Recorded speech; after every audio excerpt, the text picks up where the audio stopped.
Okay, so here we are. Welcome. My name is Kathy Wagonish.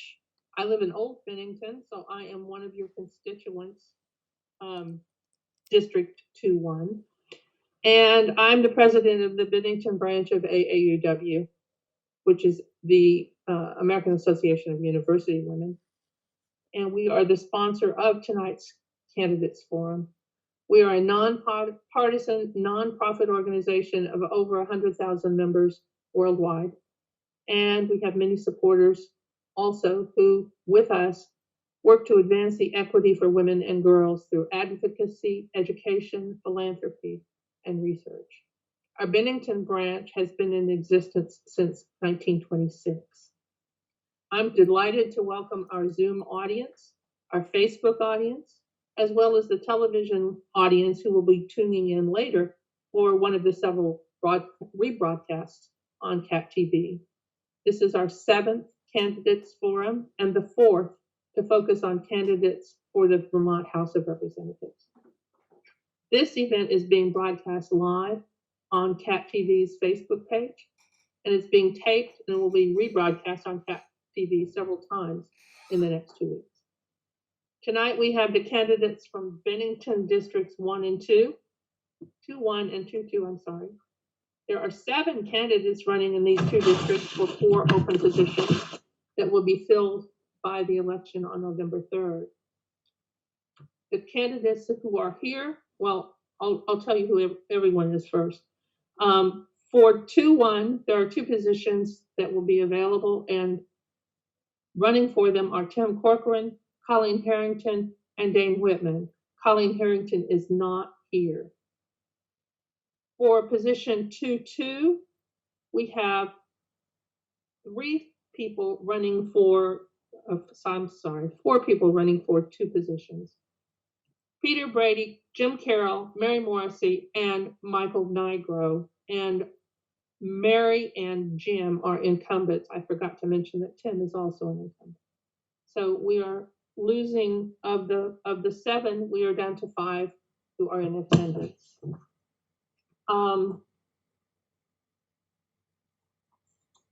Okay, so the way this is going to go is the program will be in 4 parts.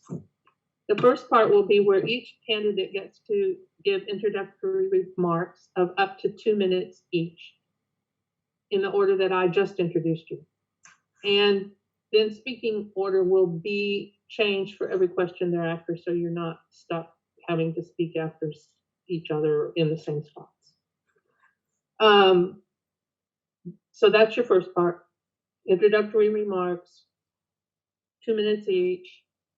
15 minutes before time, you'll get a message that says 15 seconds. When your time is up, you'll get a message that says time.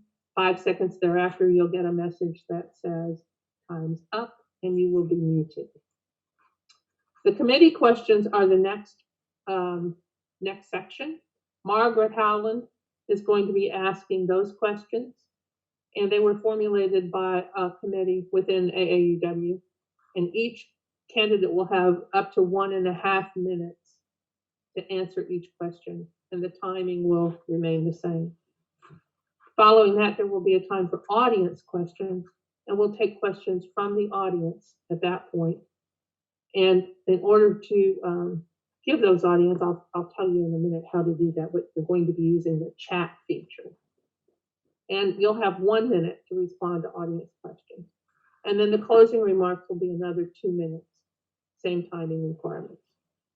We'll keep all the microphones muted except for the speakers during the entire session. That prevents barking dogs, screaming children, and other stray noises that distract from the program. When I call on someone to speak, I will send you a notice that will say unmute your microphone, and please do that. Please click on it to unmute it. Candidates, our timekeeper, as we have said before, will be showing up as time on the screen. It just looks like that. Now do it again, Julie. It just looks like that. I'm not showing up. Fine. There you are. Fine. Okay. Okay. And now the audience members, if you have a question, we ask that you use the chat feature, which is part of Zoom, and you'll have along the bar at the bottom of your screen where you can type chat, and then on the very bottom of the chat window is an area where you can type into. You can type a question that can be directed to a particular candidate or to all. But regardless of whether it's directed to a particular one or given to all will have the opportunity to respond. And you will have a minute to do so, to respond. Please remember that these are positions in the Vermont House of Representatives. So focus your questions on Vermont Legislature. We don't need to talk about national issues at this point. At the end of the program, under normal circumstances, we would invite you all to come to a reception with us and have a cup of tea or some cider and a donut or a cookie and stand around and chat. But tonight we're going to ask you to go to your own kitchen and get your own refreshments. We're sorry, but it is time of COVID. So finally, I'd like to say that our democracy, our representative democracy, depends on having candidates like these who are willing to run and, if elected, are willing to represent us in the Vermont legislature. And while AAUW is nonpartisan and does not endorse candidates, we do thank each of you for stepping up to run for these positions. So with that, we will begin opening statements. And the first to speak is going to be Tim Corcoran. And I am asking you to unmute, and you will have 2 minutes, Tim. All right. First of all, thank you very much for AAUW for hosting this forum tonight. I always look forward to it. And you know, your great questions to follow. For those who don't know me, I'm Timothy Corcoran, and I've been representing Bennington District 2-1 for the last 18 years. And in those years, I've been lucky enough to serve on the House Transportation Committee, in which I fought for increased funding for local transportation programs such as Town Highway Aid, which, by the way, received an additional $7 million extra dollars in the FY21 budget this year. So that's a great thing for the town of Bennington. Class 2 programs, public transit, and also local bridge projects. And I also continue for the fight for the Amtrak bus service that we currently have that goes to Rensselaer. And hopefully someday, as I continue to fight, is hopefully we'll actually have a train from North Bennington to Rensselaer, and I continue to fight for that year in and year out. What I'd also like to add is that, you know, this year with the pandemic has been quite troubling, and with the great help of Congress, we were able to infuse $1.25 billion into the economy, and I was happy to vote for the budget this year that we passed in August. And just some of the highlights where that money went to: we were able to give money, hazard pay to frontline workers. We were able to give a bulk of money to our Vermont State Colleges and UVM, and we were able to give some money. 15 seconds. Oh, wow. That was quicker than I thought. I guess I'll leave my other remarks maybe for my closing remarks. I sort of timed this out. Thank you. Time. That was too quick. Thank you, Tim. Next is Dane Whitman, and I will open yours. If I find you anyone. Thank you, Kathy. And thank you, everybody watching. Thank you, the AAUW. My name is Dane Whitman, and I'm also running for District 2-1 as state rep, same district as Tim, who just spoke. And yeah, I'll just echo off of Tim a bit in speaking to the fact that a lot of people in Bennington right now are struggling as a result of COVID-19.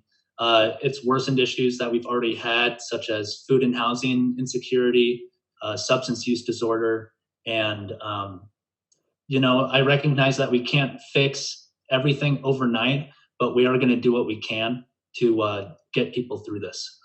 So happy about that. I'm a small business owner, a young professional, and I hope to do what I can to build a better Bennington and realize Vermont's potential.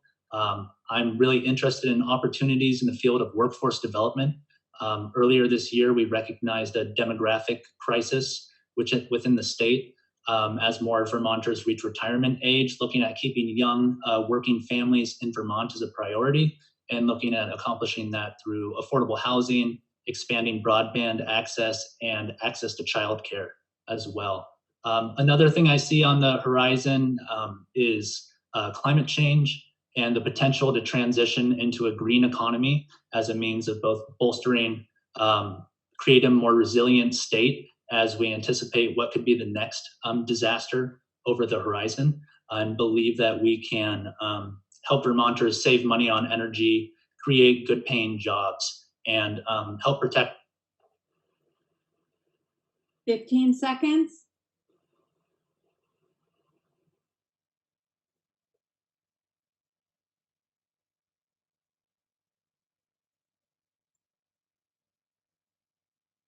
Time. Dane, we lost you. Can you hear me now? Yes. We lost. Where did I leave off? We lost the last 10 seconds. Okay, very good. I was just saying that we can save money on energy, create good paying jobs, and protect our environment by producing our own renewable energy, weatherizing our homes, and electrifying our vehicle fleet. Thank you. Next is Jim Carroll.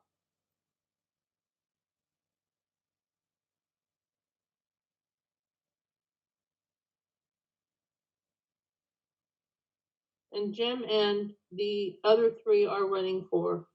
Okay. Can you hear me now? Yes, we got you. Okay. Thank you. I wanted to thank the association for hosting this tonight. And I was born and raised in Bennington. Was elected 2 years ago, and it's been the greatest honor of my life. I have not taken a single second for granted while I have been serving on the Commerce Committee in Montpelier. Every day that I showed up in Commerce, I brought Bennington with me. And during the COVID relief crisis, I worked very, very hard to bring assistance to businesses in Bennington, and was by and large very successful, and was able to help so many businesses in Bennington get some relief and assistance. Going forward, it's my hope that if I'm returned, that we'll work even harder for business expansion, particularly broadband, which we were successful in doing, because it's at the heart of not only attracting people to Vermont, but helping businesses function in the state of Vermont, and providing broadband to kids who currently are not able to attend classes in person. So those are the kind of things that motivate me and get me out of bed every single day, is trying to help and build a better environment for 15 seconds. Build a better environment for the people of Bennington. Bennington is always, always with me. Thank you, Jim. Next, You're welcome. Next will be Mary Morrissey.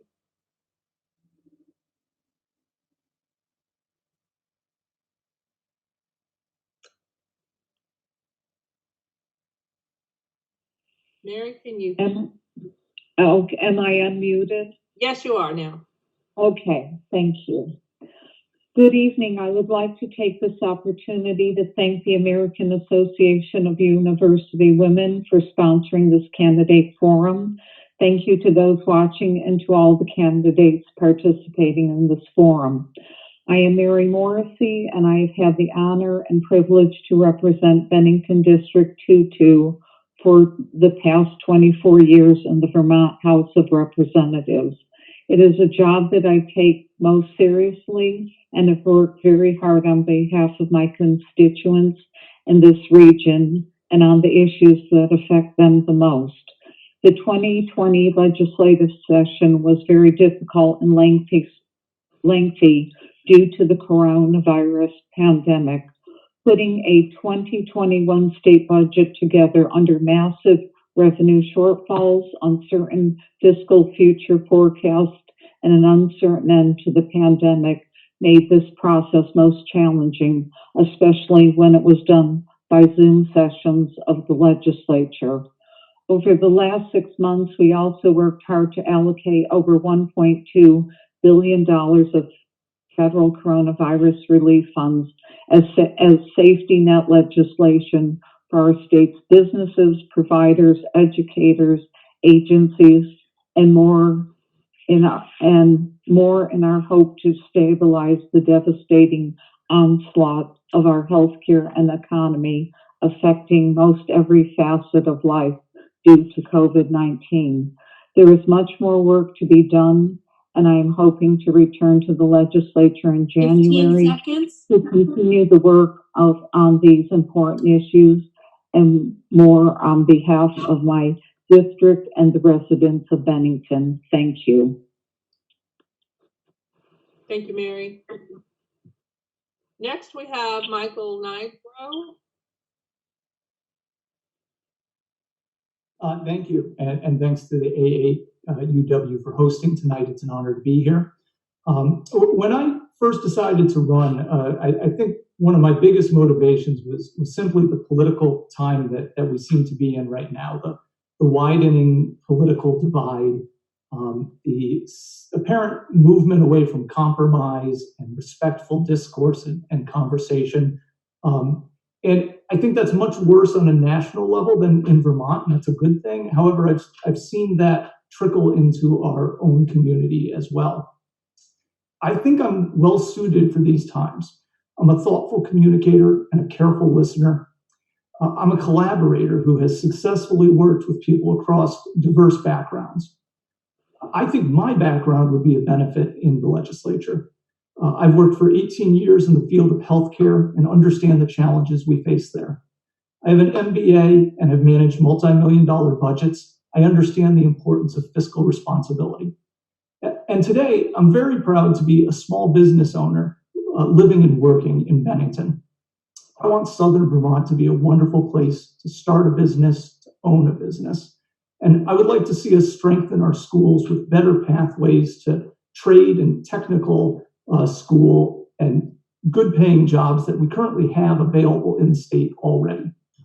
Of course, my campaign's not just about my ideas. I think most important, it's to be a voice for the people of Bennington.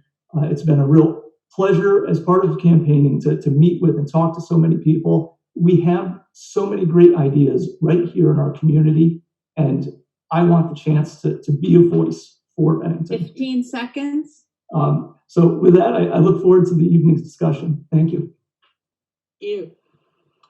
Next, we're going to a section during which we'll be doing committee questions, taking questions from members of our committees who have written what we think are hopefully interesting and thoughtful questions.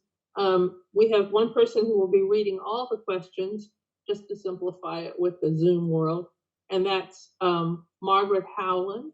So Margaret, would you like to read the first question, and then I'll call on each of the 5 of you in a order that I have dreamed up, and give you a minute and a half to respond to each of these questions.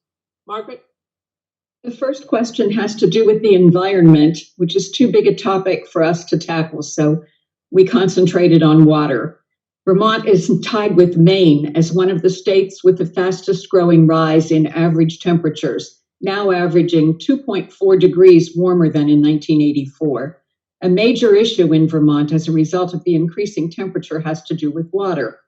The legislature will be facing many decisions about water in the coming months, matters like water pollution, flooding, and protection for residents along our streams and rivers.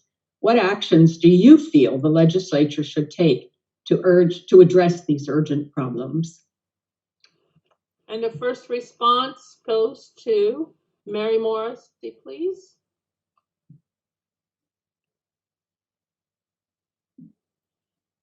I think I'm unmuted, yes. You are. Vermont has done some great work in regards to cleaning our water system.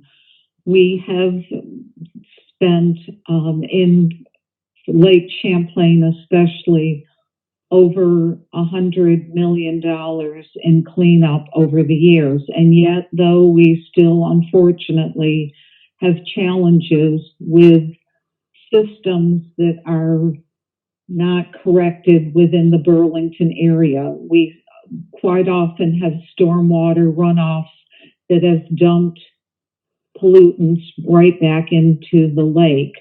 So probably in that area, I would look to try to resolve up front the issues that are actually causing the problems within our water systems.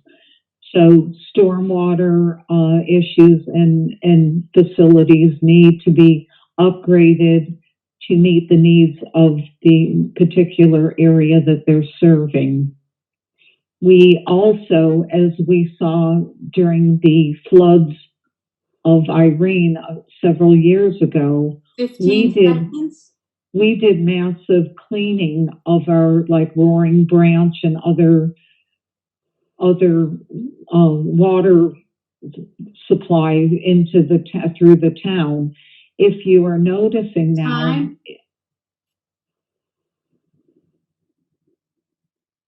Thank you. Following Mary, we will have Jim Carroll. Jim, do you need to have the question repeated?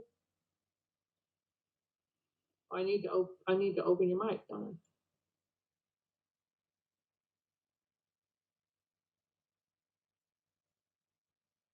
Okay, thank you. Please repeat the question. Just a minute, Margaret. Okay, go. Okay, I'll just read the question part. The legislature will be facing decisions about water in the coming months, like water pollution, flooding, and protection for residents along the streams and rivers. What actions do you feel the legislature should take to address these urgent problems? Mm-hmm. Well, that's a really big apple to bite into.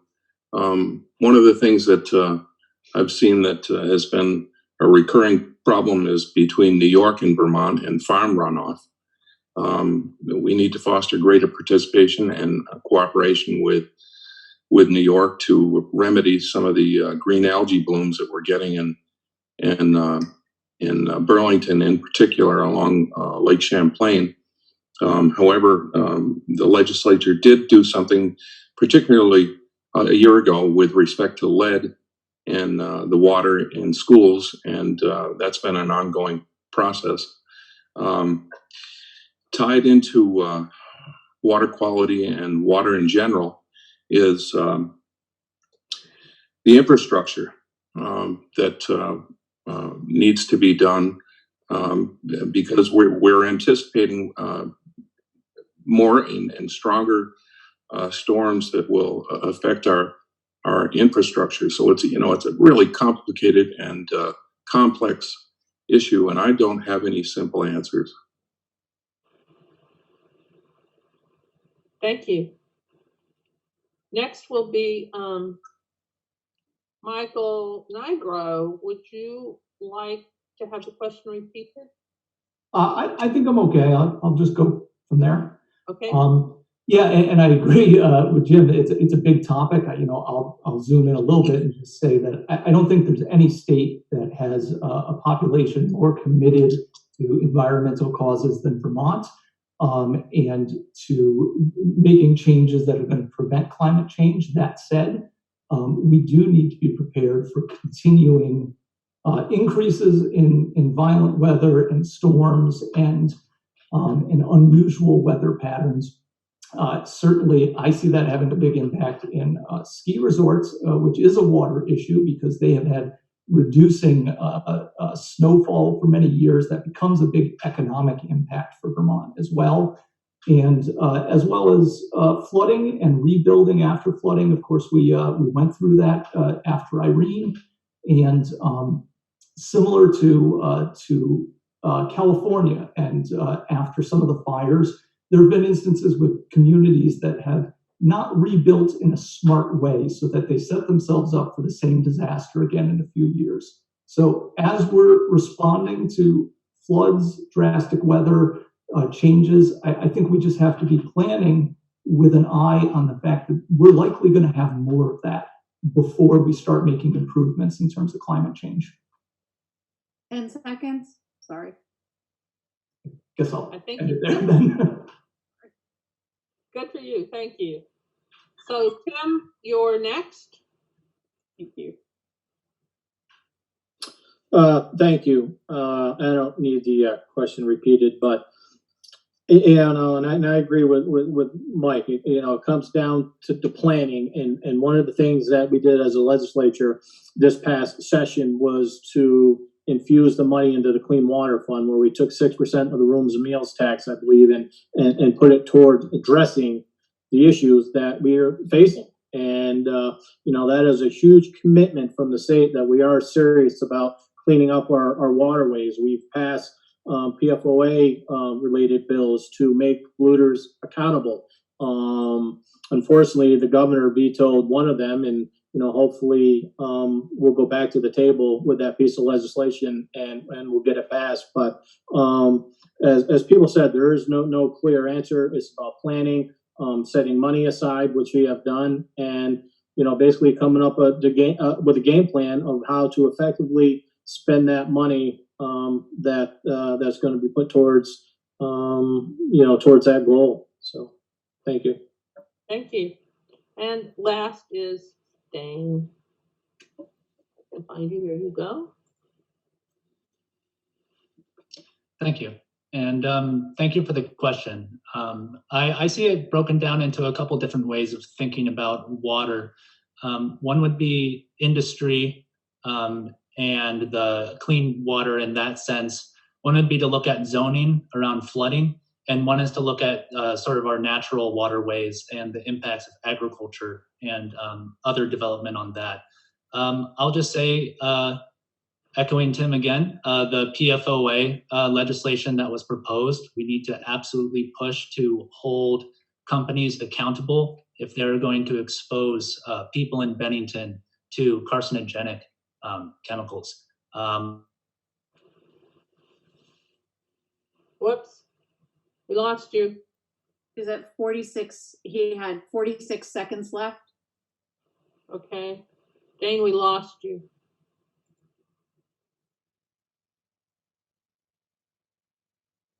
No sound, Dane. Can you hear me now? Now we can, yeah. Okay, sorry about that. You have 46 seconds. Thank you. I'll say as far as zoning goes, as we look at increased risks of flooding, there are vulnerable communities living in floodways, and we need to anticipate natural disasters, notify those communities, and be prepared so that it's not first responders going at the time when it's too late.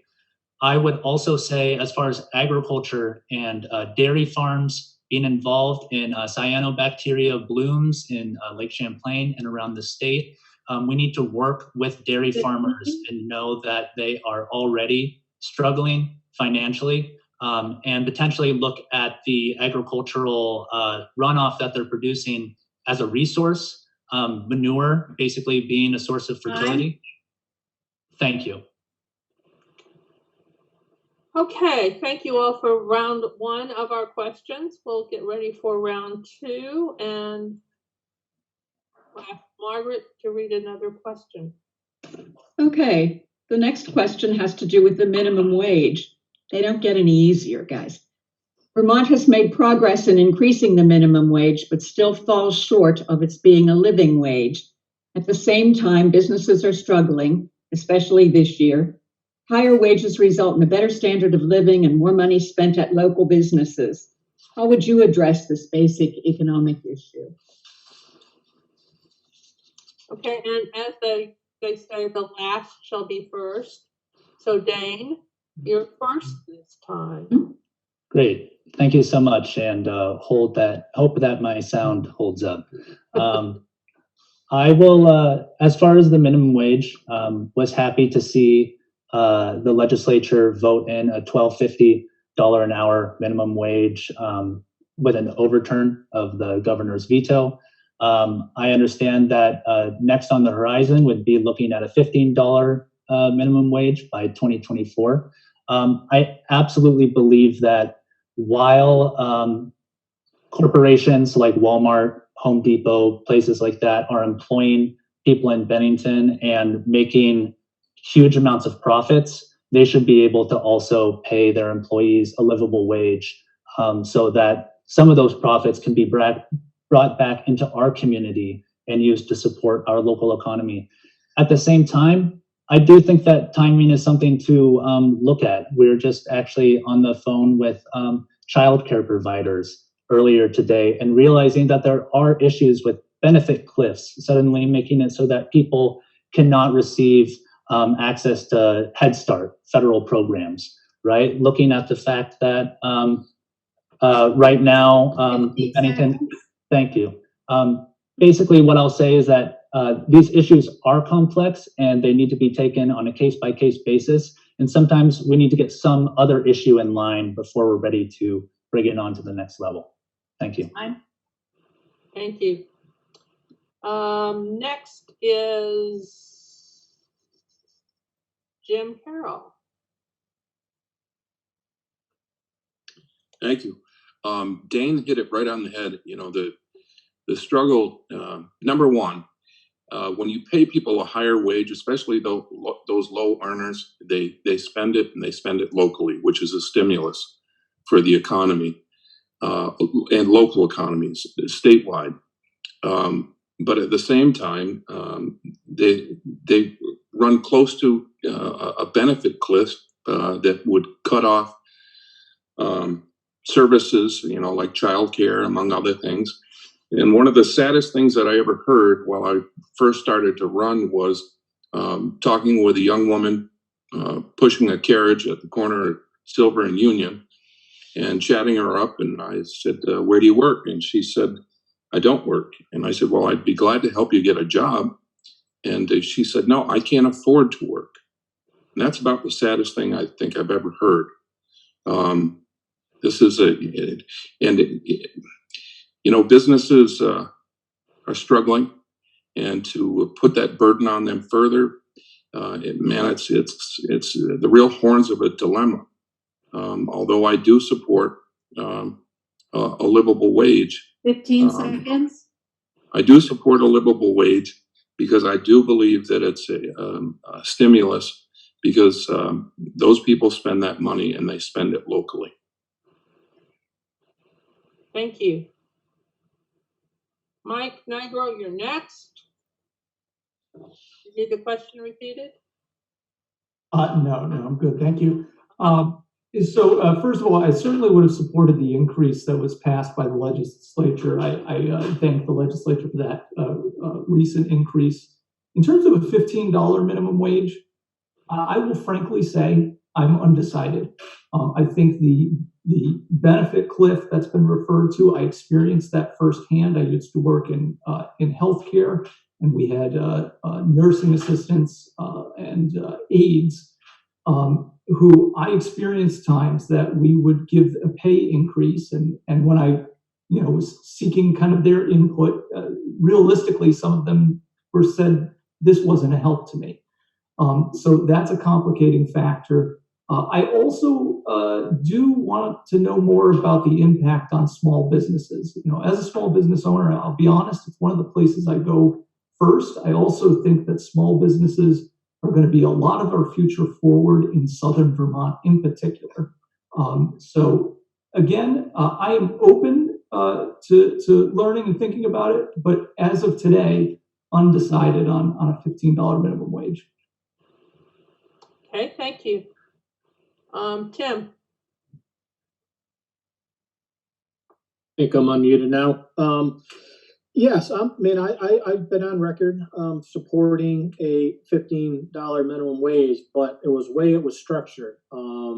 You do have to take into consideration of the small businesses. Everybody feels, well, Walmarts and the big box stores, they can afford to pay it.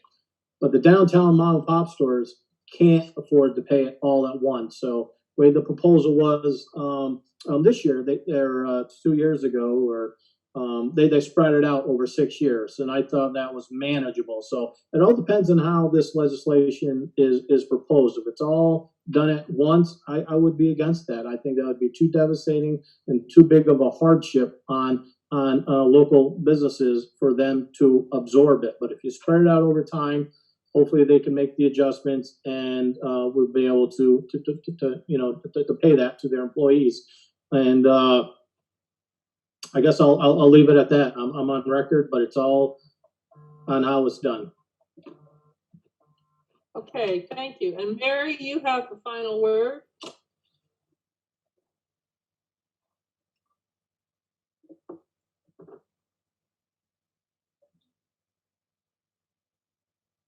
Oh, I somehow lost Mary.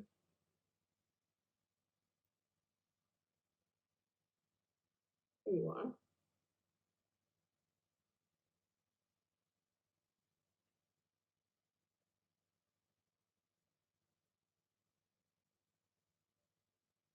Did you get unmuted, Mary? Yes, Mary, you should be able to speak now. Mary?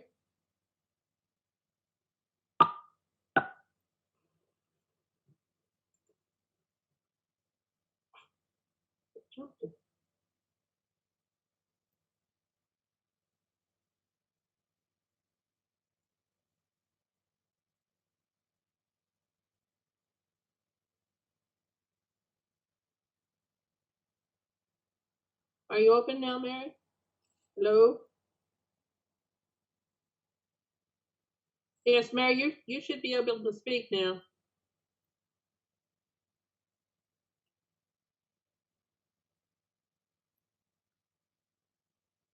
Mary, you're not muted now.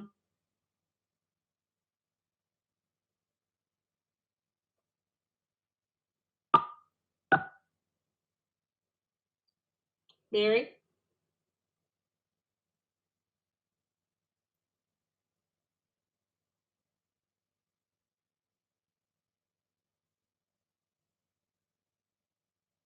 Now you're muted again.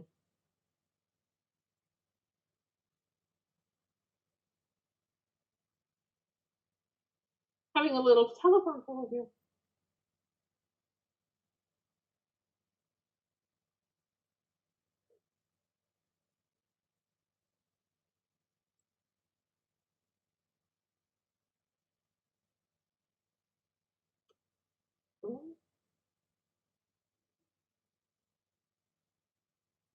Mary, are you there?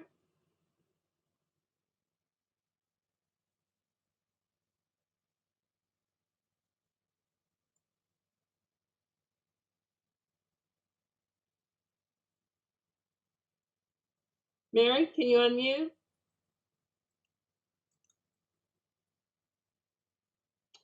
Well, I hate to skip her. We can come back. We can hold her 1.5 minutes for question 2, if she can come back in. Yes, except that she's. I know. Changed my order because she was going to be first next. Okay, why don't we go on with the next question? Margaret, you want to ask the next question? I'm unmuting you now. Okay. The next question has to do with the general economy. Merchandise sales continue to move online through national conglomerates. Meal delivery companies are edging into downtown restaurants. Electric vehicles will need only power pumps that take minimal space in convenient public areas. What do you envision as a viable Bennington downtown that accommodates these and potentially other shifts?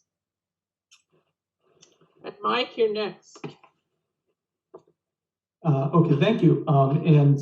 This is a question, again, as a small business owner, very near and dear to my heart, because I really do envision, for many reasons. I mean, we look at the big employers we've lost, the college, we're losing Energizer, and, those aren't trends that just have happened to Bennington. Those are trends throughout the entire Northeast. I definitely see the future for Bennington is going to be small businesses, small business owners, us building the economy of our future right here in Bennington. Our future entrepreneurs be the ones that will be creating jobs. And again, what that looks like, one of the things I've found is there's incredible creative and entrepreneurial energy in this town, including people who are very interested in mentoring entrepreneurs. And there are fascinating, I know a gentleman that's doing prototype work with carbon fiber. I can't exactly tell you what he's doing. It's technical stuff, but I love to see that. And I think those things are the future of our local economy as we lose some of those big employers. 15 seconds. I guess I better stop there then. Okay. Let's see. Next is going to be Dane, since we're skipping Mary. So let me find you, Dane, and turn your mic on. There we go. No. There we go. Thank you.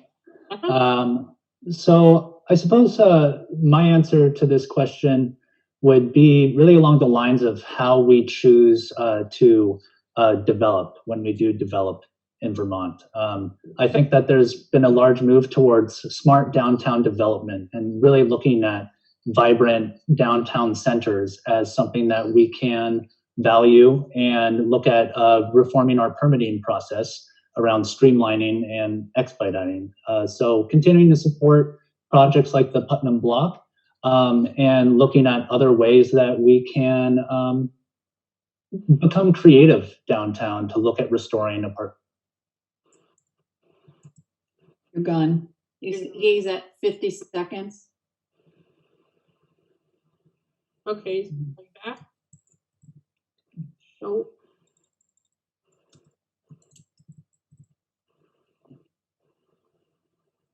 Can you hear me now? Yes. Okay, we'll get through this. So I would also say looking at not only supporting local businesses, but thinking locally as far as where our food comes from, right? Really trying to foster agriculture, businesses that pull from different resources in the area, natural resources. I think that when you look at tourism interests, for one thing, 15 seconds. That's something that will attract people. And I think it's something that people in Bennington do care deeply about, is supporting one another and being independent and resilient in that way. Time. Thank you.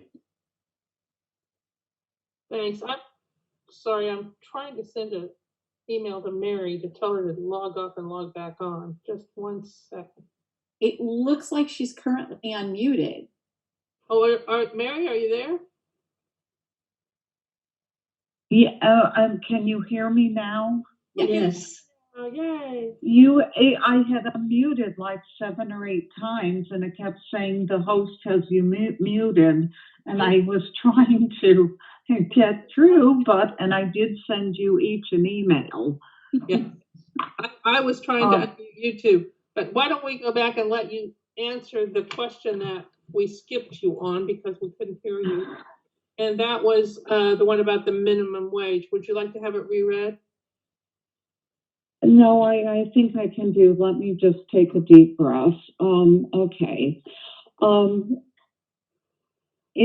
the minimum wage, the concept, I definitely agree with. $15 would be a very good wage to go forward to, but we really need to have a livable wage, and I would love to see us be able to do that.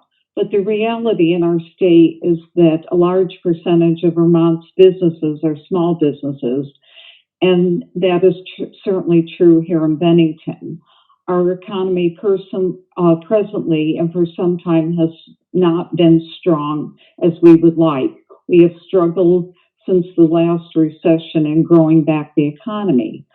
So in growing back a strong economy, this would be critical for our state to be able to further increase the important initiatives such as minimum wage to support our employees. Vermont has one of the higher minimum wages in the country, even though we understand it's not where it should be. But yes, we need to, and we do need to do better, but it cannot at this time be done, especially after we've just have been going through the COVID-19 on the backs of our small businesses. I guess I'll end it there, and we'll go on to the next. Mary, don't mute. I'm going to give you the next question right now so we don't lose you again. Margaret, would you read her the next question? But could I also just please make sure that you aren't muting me, because what I do is I mute my phone after each question that I answered. So this way we won't run into that problem again. I would appreciate that. I didn't mute you before, so I don't know what happened. But anyway. But it was saying that the host had me muted. I unmuted 7 times. Mary, unfortunately, the way the system is set up, if you mute yourself, it will not allow you to unmute. So maybe you don't even need to mute, Mary. Exactly. Okay, Mary, the third question had to do with the economy in general. And I'll just read you the thing quickly. Merchandise sales continue to move online through national conglomerates. Meal delivery companies are edging on downtown restaurants. Electric vehicles will need only power pumps and take minimum space. What do you envision as a viable Bennington downtown that accommodates these and potentially other shifts? I think we need to look at unique opportunities within our community to grow the interest of our citizens once again to enjoy a downtown experience. I think I look back to years ago when I was young, and the downtown was the most vibrant part of the community, but there were so many different businesses that attracted. I remember we had, and I was only a small child then, but we had our YMCA right on Main Street. We had grocery stores. We had a whole menu of wonderful businesses.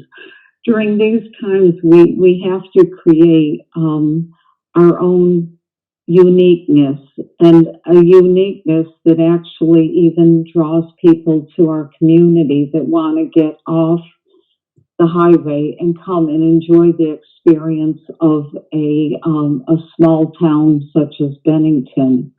We have many attributes in this community. 15 seconds. We need to put our money in the areas that we can look to create this uniqueness, and also with the unique businesses that we have, but to grow on those. Time. Thank you, Mary. Mary, don't mute. Just be quiet, okay? That way we won't run into that problem. Okay, so we have finished our committee. No, sorry, Tim. Tim and Jim, I haven't called you yet. I'm sorry. Okay, Tim, you're next. Thank you. Thank you for the question. And I don't have to repeat it. I think I remember it. But the way I look at it is you look at all the big box store, the malls. They're crumbling. They're a thing of the past. And we have to reconfigure how we're gonna do business. And get to your question. I think a lot of it feeds off of our downtown block, the Putnam Squares, shoes. We need something that's going to draw people downtown. And then once they're downtown, you're going to have to get them to stay. And we're going to have to, rely on the entrepreneurs that do this for a living. We should probably increase our Wi-Fi signal. I mean, that's a huge thing for the younger generation. They like to get on Wi-Fi. So we should, spend plenty of money on Wi-Fi, get charging stations there for the EV. Once you get them downtown, they start spending money. And in order to get them downtown, you need that, the big draw. And I think that big draw is the Putnam block. And, once that's up and running, it's not going to be the cure-all for everything, but that is going to be a great big step in, reconforming how business is done in the 21st century. And, like I said, I'll take my lead from the entrepreneurs and listen to them, and they'll tell us what we need or they need, and hopefully we can accommodate that. Thank you, Ken. And last is Jim Carroll. Thank you. And don't start the clock. I want to offer a little bit of advice to Dane that works for me. I've got low bandwidth, and if I'm on video, my voice cuts out. So you might want to consider that, Dane. Nevertheless, if you'll start the clock now. Thank you. Okay. Thank you. Tim. Okay. Mike and Mary and Tim hit it on the head. A vibrant downtown is what brings people into Bennington. And just for me to take off my representative hat right now, what I would suggest is that people take advantage of the low interest loans through the town of Bennington, which Mike did, to grow their business. And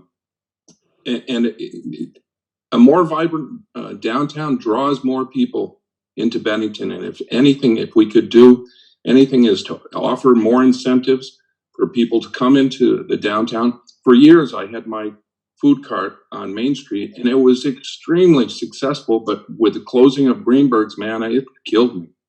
But with the return of the Putnam block, there is just an enormous opportunity for the town of Bennington.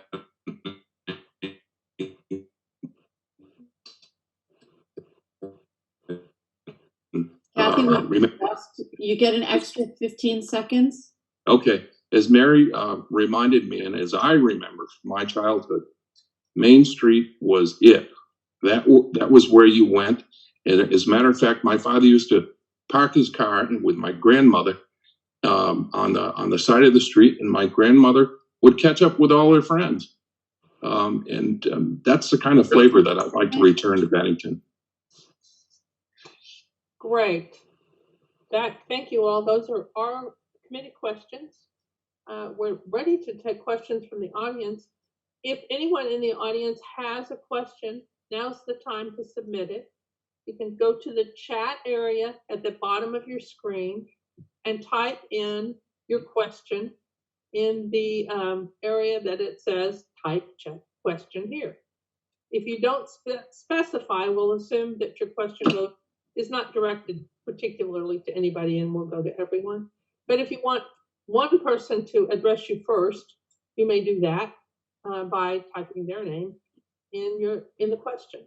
So type quickly now. Let's have some questions from the audience.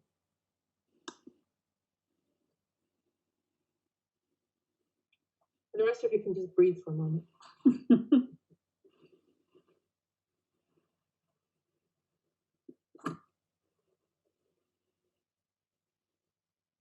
Questions from the audience, we'll do take 3 from the ones that submit, if anybody submits anything. And we'll give you each a minute to answer those questions.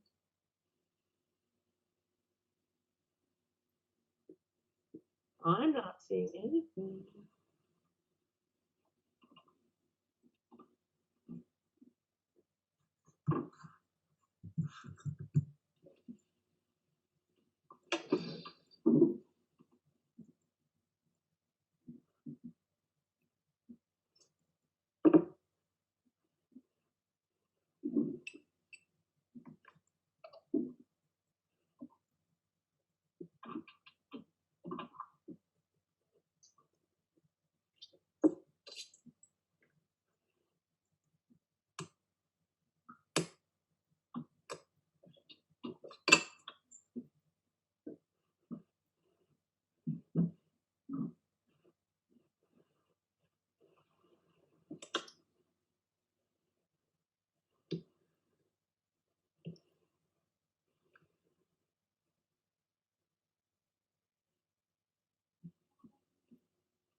I see some questions coming in.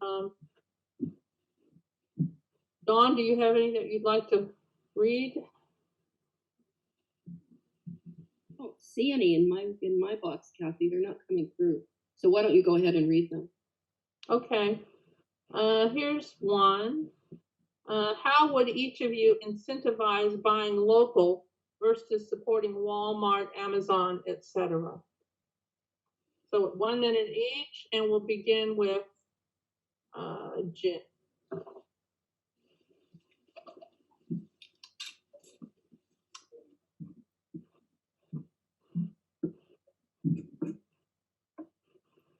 Okay.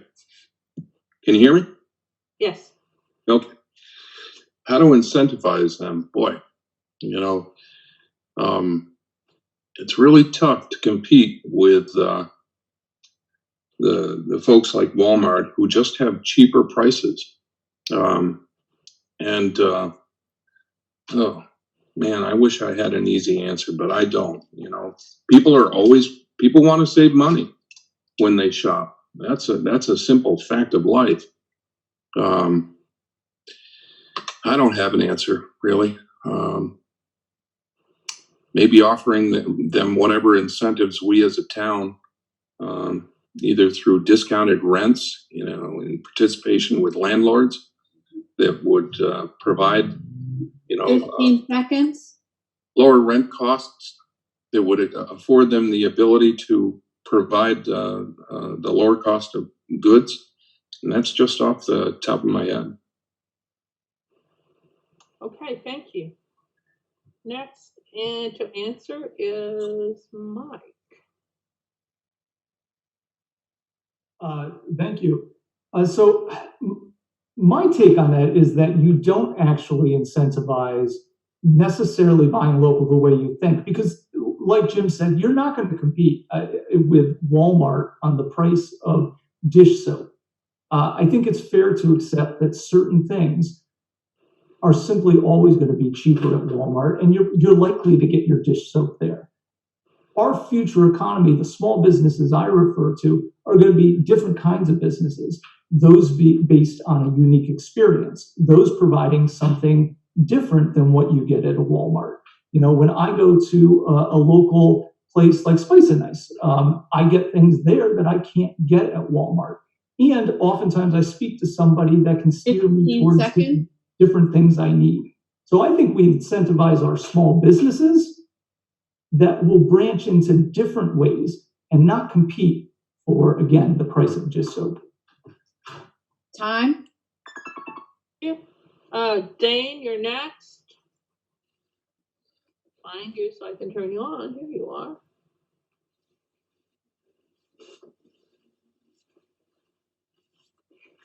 Okay, and let's try this without video and see if my sound stays. So I think there's a couple parts of this question.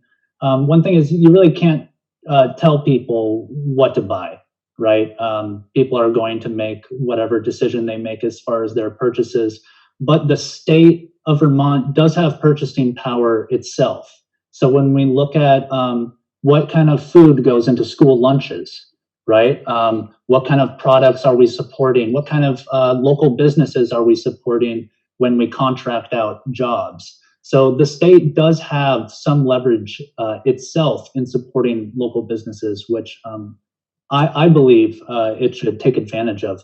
I think another side of this is less as far as telling people where they can shop and giving them the ability to actually have a dispensable income so that they can make local choices. So looking at a minimum wage and addressing the cost of living is really, I think, how we give people that ability. Thank you. Kim, you're next.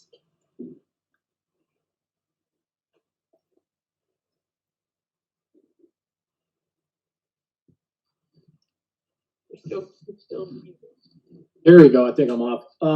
Yeah, no, I agree with Mike. That really, you can't tell people where to buy stuff. So the way I would look at it, it's all about promoting, the local economy, promoting your farmers market, things of that sort. The governor, had an initial proposal. It was a little bit flawed, but he wanted to take around $50 million, I think, of the COVID money and give gift cards to individuals to buy at local stores, at your local hotels. Unfortunately, that didn't quite pan out, but there are ideas like that that can boost the local economy, and so I would say it's more about promoting 15 the seconds. local benefits as opposed to the big box stores, and then people will have to make up their mind.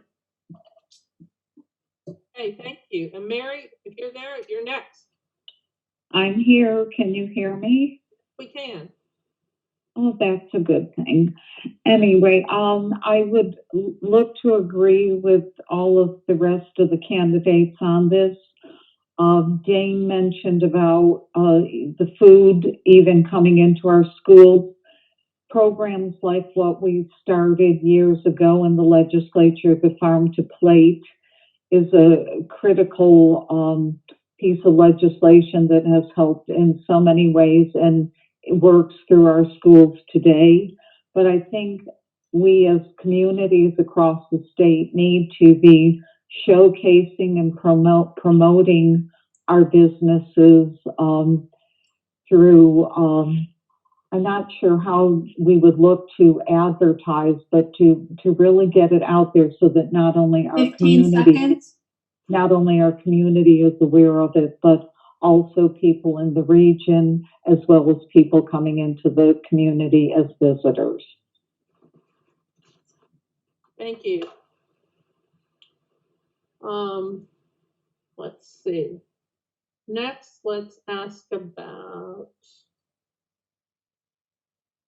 is that everybody? Yeah, that's everybody for that question. Okay, here's a new question. COVID has demonstrated that Vermont could be a very attractive place for a new generation of Vermonters. What are the 3 most important investments the state should make to create a 21st century identity that reflects Vermont's values and aspirations, transforms our demographics, and that puts us squarely on the leading edge of a modern economy in the same way that we have led on the management of COVID? And first, Mary. Okay, would you read it, please read it once again? Yes. Maybe, if I can find it again. Okay. COVID has demonstrated that Vermont could be a very attractive place for a new generation of Vermonters. What are the 3 most important investments the state should make to create a 21st century identity that reflects Vermont's values and aspirations, that transforms our demographics, and that puts us squarely on the leading edge of a modern economy in the same way that we have led on the management of COVID? I believe we should enhance, obviously, our education opportunities and the components that go along with education. We need to enhance our workforce. And also, I would say likely, the technology that needs to go into place as well. We have made some significant investments in those regards, but each area that I've talked about has attachment or other opportunities, whether it's our workforce and where we would have childcare, and it just promotes 10 seconds. It's a wonderful domino effect that if we enhance some of these areas, other areas will also be improved as well. Thank you. Next, Tim. Every time I move this, it shuffles everybody. There you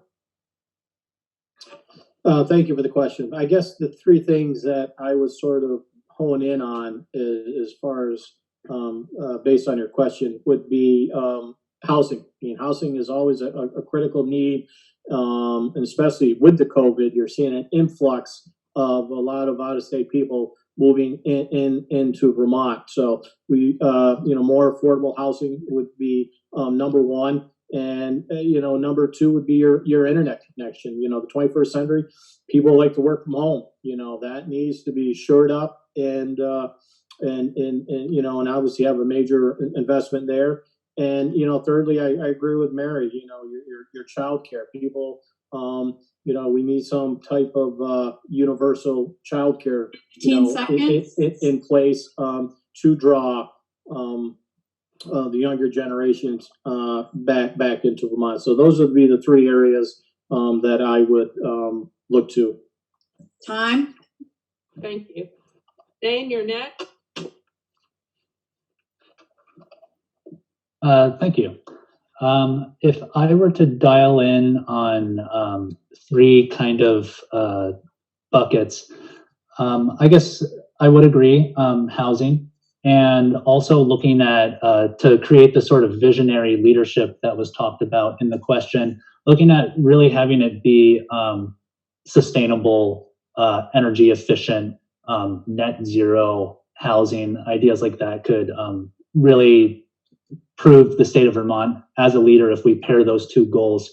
I would say as far as childcare, not only to support new working Vermonters, but also to really address some of the generational poverty and trauma. We lost him at 16 seconds. You're gone, Dane. I don't know if you can hear us. Maybe we ought to add broadband to this.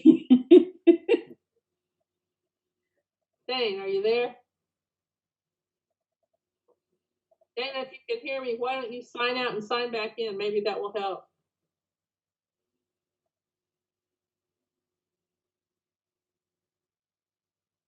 Why don't we let Jim go next, and when Dane comes back, we can let him speak. Okay, thank you. This is something that we talked a lot about in the legislature, and there were three principal topics that we needed to address. Number one was childcare, second was healthcare, and third was housing. But I want to speak to the central point of your question, bringing us into the 21st century, and that is broadband. It allows kids to get greater access in their homes, especially during COVID-19. But in addition to that, it's a tourist draw. When people come to the state of Vermont, if we have broadband access across the state, they could rely on that and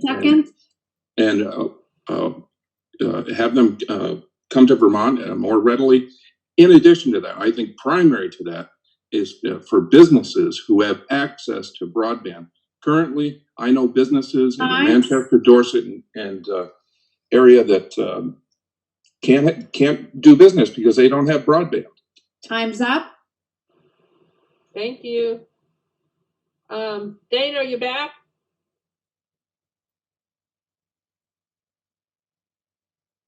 Dane, Hello. Can you hear me now? Yes. Ironically, I was saying broadband is important. So thank you. You've got 30 seconds. Oh, really? So did you hear, I'm sorry, where did I leave off? Do you remember? Saying broadband. When I was saying broadband? Okay. Just at the beginning of broadband. Yes. Like I said, I went through green economy paired with affordable housing, childcare that addresses generational poverty and trauma, and I believe that broadband that allows people to work remotely while enjoying 15 our seconds. beautiful Vermont landscape will continue to make this a place where people are able to live and appreciate everything the state has to offer. Time. Thanks. Mike, you have the last answer to this question. Thank you. I'll be honest, I don't think I'm going to forge a lot of new ground here. Broadband has, thank you, Dane, for illustrating that, but yeah, broadband is the most obvious one. And I think everyone agrees with that need. Childcare, I think, again, is just another one of the top ones. You know, housing, I like the point Dane made about the right kind of housing. On top of being environmentally sound and sustainable, I also think walkable and bikeable to downtowns. I have rental units, and younger folks moving into Vermont. We actually have a number that we've rented to young folks moving here for jobs. 15 seconds. More, it does come up as a question, you know, what can I reach by bike and how walkable is your apartment to downtown? So I think that's another important issue. Good, thank you. We have one more audience question here, and it is about the ACA. If the Affordable Care Act is discontinued, how would you like to see this state provide affordable health insurance for the 21,000 people who will become uninsured? And the first to answer is the last shall become first. Mike?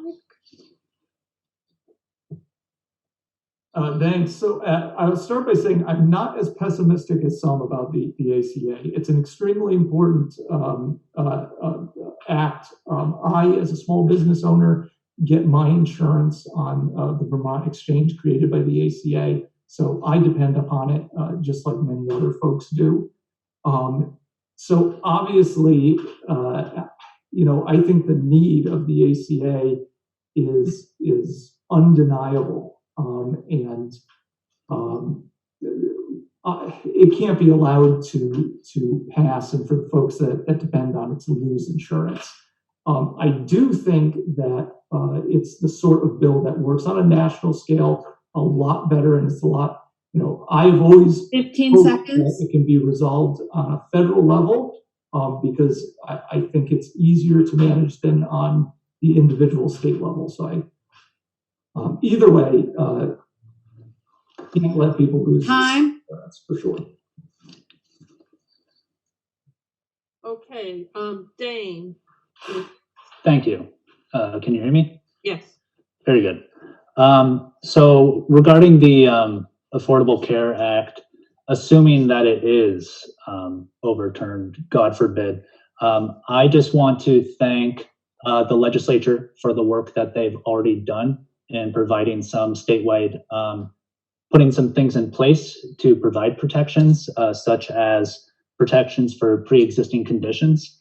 And 30 seconds, 34 seconds is what he has. Oh, you're gone again, Dane. And he stopped at pre-existing condition. Better work on broadband. hello, Okay. can you hear me now? Yes, you stopped at Great. pre-existing conditions. Great. Also, as somebody who does rely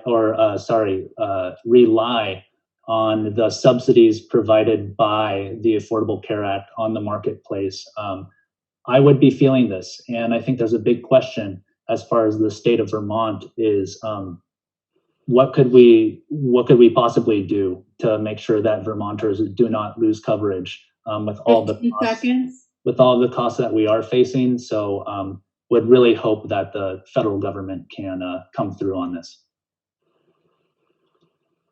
Thank you. Next is Tim. Thank you for the question. You know, I would, it would be absolutely devastating if the Affordable Care Act would be overturned by the Supreme Court. You know, we're talking about probably north of $100 million that the state would easily have to make up with those subsidies. Your low income vulnerable people would be kicked out of the healthcare system, just unmanageable.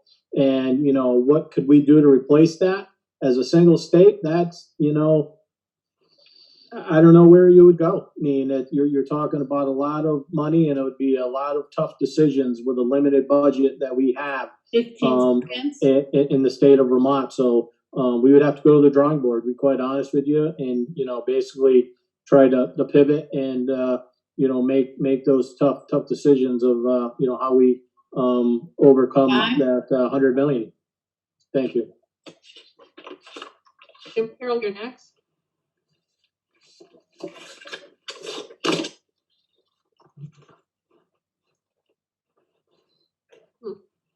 We try that again.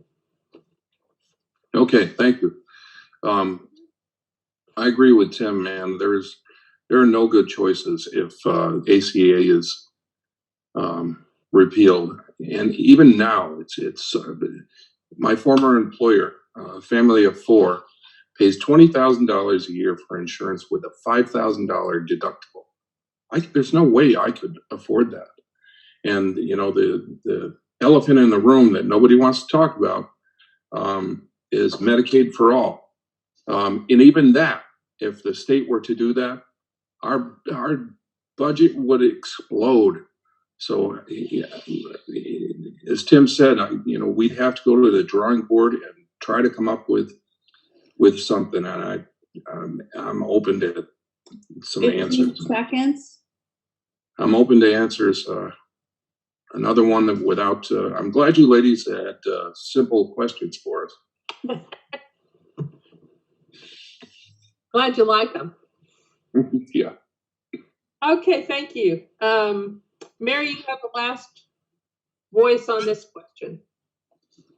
Well, I hope at this point that the Affordable Care Act is not taken away from the mix of what we're doing for healthcare. But I will say, for someone that sat on the healthcare committee in the House for 4 years, this is not an easy fix. When we're talking about healthcare, we're here in the state, and even since our last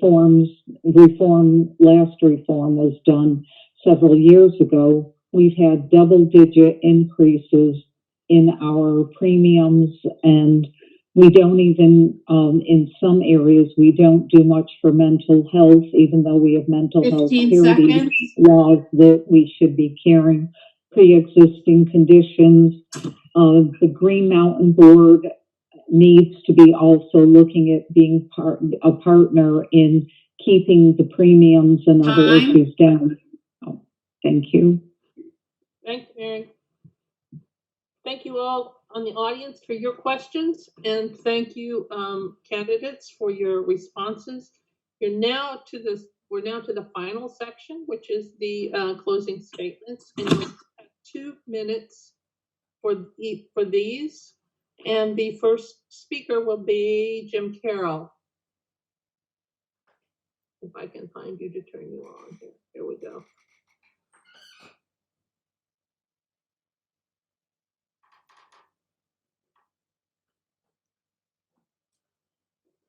Okay, thank you. Thank you for this opportunity. They've been great and tough questions.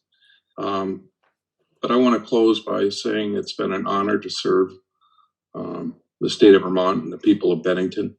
And as I said in my opening remarks, when I'm in Montpelier, Bennington is with me, and I'm always, always thinking about the people of Bennington and how they can benefit, and do it when it comes to my work in committee. I'm always trying to find a way, or always looking out for the people of Bennington and how I can serve them best. And I don't know much else to say except that I hope you'll return me to Montpelier, and I need your vote, and I'm asking for your vote. Thank you. Thank you. Mary, you're next. Can you hear me? Yes, we can. Okay. Thank you. In closing, I want to thank once again the American Association of University Women for hosting this forum. Kathy, thank you for being a great moderator and keeping us on time. And to my fellow candidates from Bennington Districts 2-1 and 2-2, thank you for a respectful discussion on important topics this evening with different opinions. That is what democracy is all about. I am Mary Morrissey, and I am a candidate from Bennington District 2-2, up for re-election on November 3rd. Please exercise your right to vote, whether it be by mail-in ballot, drop your ballot off at the town office, or by voting in person at the polls on Tuesday, November 3rd. I ask for your consideration to be re-elected to the House of Representatives, where I will continue to work on your behalf as I have done to the best of my ability for the last 24 years. I ask you to allow me to continue to work on the efforts that I have worked with my fellow legislators in getting through this COVID-19 pandemic and hopefully on the road to recovery for our community and our state, and on the many other issues that face us today in our state. Thank you and good night. Thank you, Mary. Mike Nigro, you're next.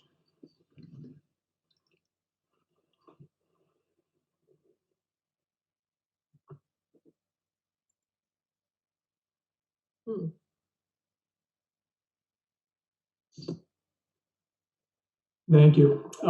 Thanks also to the AAUW for this evening, to all of the candidates and all of the voters that are listening.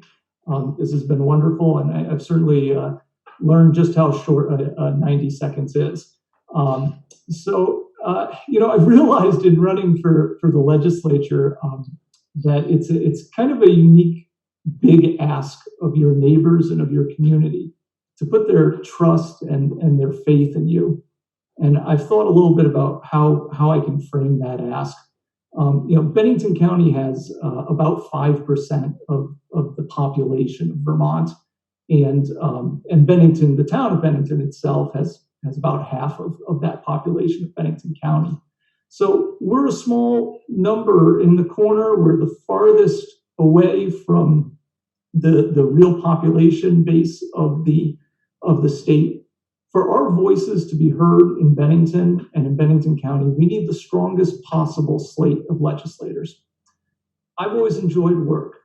I've always been a hard worker. If elected, I will not be outworked in my effort to bring the voice of Bennington and Bennington's voters to Montpelier. I ask voters to consider giving me one of their 2 votes for state representative. And thanks again. It's been a pleasure. Thank you, Mike. Dane, let's hope your connection is up. You're next. Hello. Can you hear me? You're on. Very good.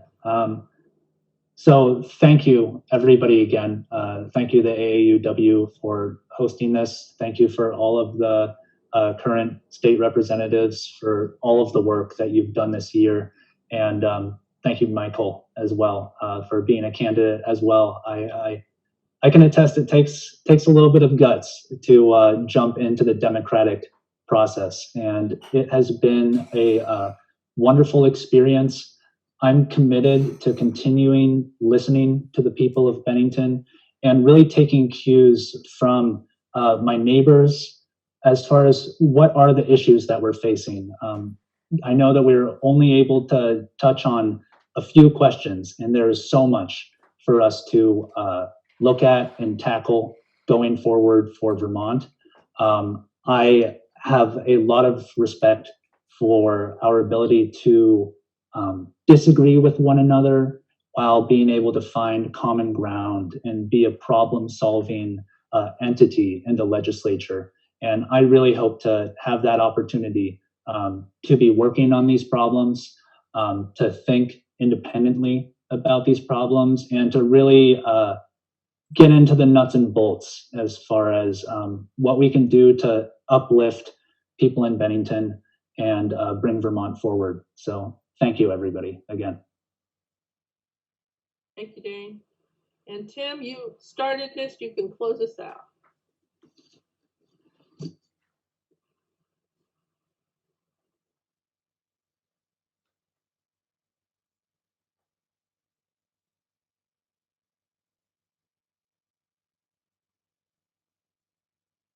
Sir, you're still muted. Oh, there we go. Then my time's up. That was quick. Thank you for AAUW for holding this forum and all the great questions from the panel and from the audience that has been watching tonight. I'll simply just say, for the people that have already voted, thank you. That's one of the most fundamental things that we could do in a society is vote. And thank you for people that have already done that. And for those who haven't voted yet, I would appreciate one of your 2 votes for in Bennington District 2-1. And I promise, as always, is to represent my constituents to the best of my ability. Keep an open mind, and and do what's right for the people of Bennington District 2-1. There's a lot of tough issues that are going to be coming up in the next legislative session dealing around with COVID-19. We had a huge infusion of roughly $1.2 billion. And, when that fades away, we're going to have to see where the dust settles and who needs to be propped up a little bit more. And I would love to be a part of those discussions. And again, I appreciate your vote come November 3rd or before. Thank you. Well, thank you, everyone. We appreciate your coming. We appreciate the candidates. I want to thank you for those of you who are watching tonight or on CAT TV or on Facebook Live. I think it's been a fun time to see our candidates and get to know them a little better. And I want to echo what most of you have said. The next most important thing you can do is vote. Thank you all. Good night. Good night.